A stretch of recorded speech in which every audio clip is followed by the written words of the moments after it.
Let's bring out another group of females.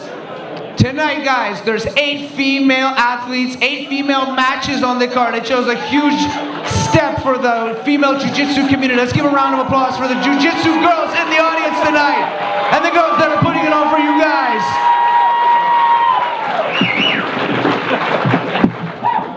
Let's get this action started. This one's in the featherweight division. Making her way to the JCI ring at this time, she is Char Wardrop.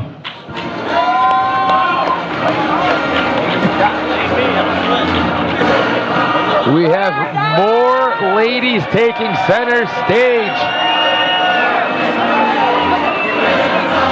As now we have, at 145 pounds, Wardrop preparing to take on Simone Goddard. The first coming out of the black corner is a 28-year-old out of Neutral Grounds, Milwaukee, the blue belt.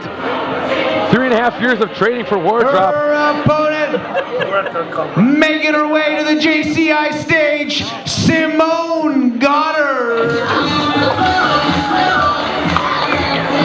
In steps a 23-year-old blue belt Simone Goddard out of Midwest Jiu-Jitsu Academy. Over 100 wins under her belt already. A special ed teacher who's competing for, says she's competing for her brother who passed away like 2 weeks before she started jiu-jitsu. It's what she likes to dedicate her wins to, and loves how intense the competition can be, and feels like it really brings her to that next level. All right, grappling fans, it's time for the ladies featherweight division action. Introducing first, the grappler standing to my right, out of the black corner. She is a blue belt from Neutral Grounds Gym in Milwaukee, Wisconsin. She is Char Wardrop. Her opponent standing to my left, she's out of the red corner. Also a blue belt from Midwest Jiu-Jitsu Academy from Columbia, Missouri, Simone Goddard. 7 minutes of female action. Your referee, Brazilian Jiu-Jitsu black belt, Mark Vives, with Char Wardrop immediately pulling guard on Simone Goddard. Now, something you're going to want to keep your eye on, something that Wardrop mentioned to us, is that she has a connective tissue disorder which makes her absurdly flexible. It is, however, a degenerative disorder, so she doesn't know how much time she says she'll have left on the mat. But what she is going to do is compete and train as much as possible, as long as she can. I'd imagine that gives you a lot of perspective, Jess, because there she is immediately cinching up an armbar. There, though, is Simone Goddard. We talked about the flexibility of Wardrop. She is really in it as well, defending well, pulling her arm out. I think that elbow is almost past it. Look at that flexibility coming in handy. On full display. Flexibility. She may be born with that flexibility, but a toughness. The toughness she has is certainly something she's worked on, as she looked to be in a very difficult position, works her way out, and now an interesting spot. Like, she may be able to sit back into a past guard. Still has her left leg slightly entangled there.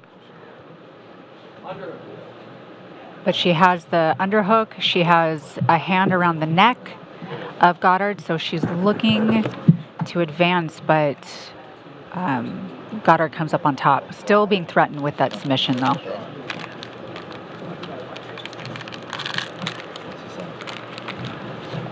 Well, now we get to see Simone Goddard working from the top.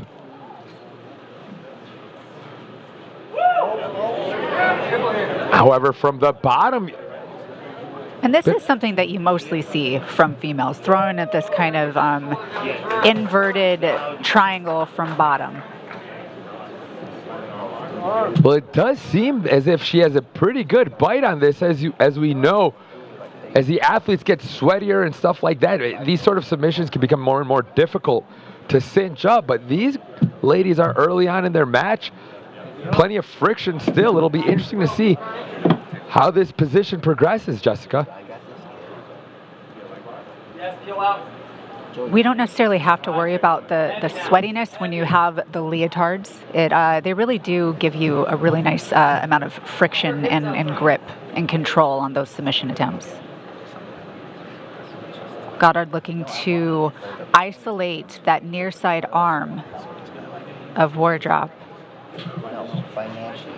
Now, we've all kind of been there before, Jessica, when you're in the gym with somebody that you're cranking on their arm, or maybe you're cranking on that shoulder, and you're like, okay, they're double jointed, this isn't going to quite work. Would that potentially change your approach as far as the submissions that you might be hunting? This is when we go for chokes. Fair enough, fair enough. But she is. You see her advancing to the back. Maybe she is feeling exactly what you were saying. I don't know that I'll be able to get these joint locks. It's best to start really trying to capitalize on those neck chokes. Well, if that is the case, Goddard has most certainly put herself in a position to start working for that. Now securing the back, pummeling and digging underneath the chin. Goddard, it's hard to tell from our vantage point, but she may have a bite there, Jessica. It looks like it's on the jawline, but not saying she cannot finish from that position. She's really arching those hips. It doesn't seem to be under the chin enough, though. Well, there's something the Dagestanis have taught us, is that you most certainly can finish a rear naked across the jawline. That you can. We'll see if Goddard is able to employ that sort of technique, but a good job of staying resilient thus far by Char Wardrop. Wardrop doing a good job of starting to try and fight the hands, which is vital in this kind of position.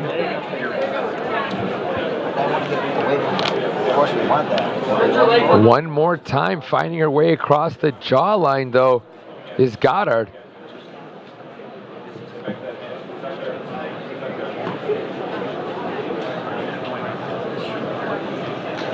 There you see that body lock, putting a ton of pressure on the midsection of Wardrop. Yes, it's hard to say. I'm not worried. Just like that, we are down to a little bit over 2 minutes remaining in regulation. I like how Goddard is starting to try and isolate one of those arms that'll make the choke easier from that position. Indeed, climbing and climbing are the legs. It looks like Wardrop is slowly turning in. That's the risk you run when you let go of that really secured body triangle. It was a valiant effort. No harm, though, because, again, we're not scoring this round. Yeah, a great point and a great job by Wardrop to have that sensitivity to feel the pressure come off momentarily and to use it as an opportunity to get to work her own way to the top. And now she's working a choke of her own, it looks like, from top position. What sort of options would you say present themselves to Wardrop from this top position here? I mean, she does have the opportunity to choke and pass, threaten the choke, not necessarily get it, but you can use it to knee slide out. This is a very familiar position. This is kind of what happened at the start of the match. She tried to grab the head, Goddard ended up turning, and then Wardrop ended up in more of a defensive position for the rest of the round. And with that being said, it looks as if Wardrop learned her lesson that first time and decided to kind of change her course this time around. Wisely so, as she's able to find herself here now, slicing that right knee through.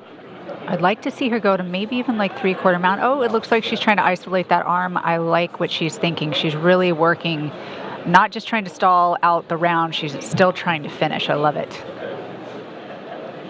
Yeah, this could be one of the best catches of the match should she pull that arm in, but nice job by Goddard getting to her knees and using that to extract her arm.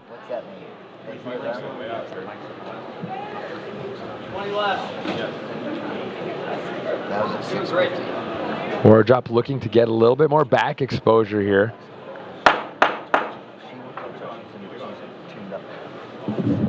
As we will be going to another overtime here.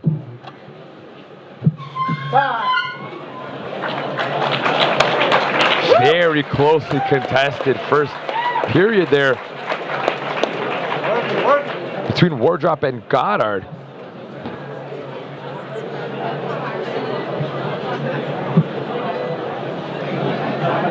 Goddard choosing to start on bottom in a closed guard, or with a closed guard, excuse me. As was explained to us by Mark Vives in the pre-show, once that first round expires, or should I say regulation expires, There's a coin toss, and then the winner gets to decide whether they can be closed guard bottom, inside the guard, or neutral. Now, it looks like Goddard may have made the right choice by taking bottom as she transitions to a nice armbar, but as we know, Wardrop is not going to be quick to tap to these joint locks. It looks like she might be out of the woods, Jessica. It looks like her elbow still may be in there, but she's definitely working her way out. This is, I understand that Goddard really likes and feels comfortable getting to that position, but as we talked about, if you study your opponent and you know that she's hypermobile like that, oh, gets the tap. Whoa! Well, Simone Goddard makes good with her armbar attempt. Flexible she may be, but at the end of the day, an elbow can only go so far. Simone Goddard gets the job done via armbar in overtime. Fantastic matchup between these ladies, Jessica. They displayed all of their skill set. It was a very fun game to watch. A little bit of everything. Yep. Give it up one more time for the ladies.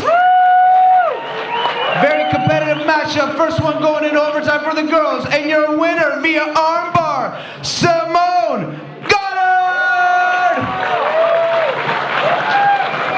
The big frog, Jeff Curran, places the medal on her neck.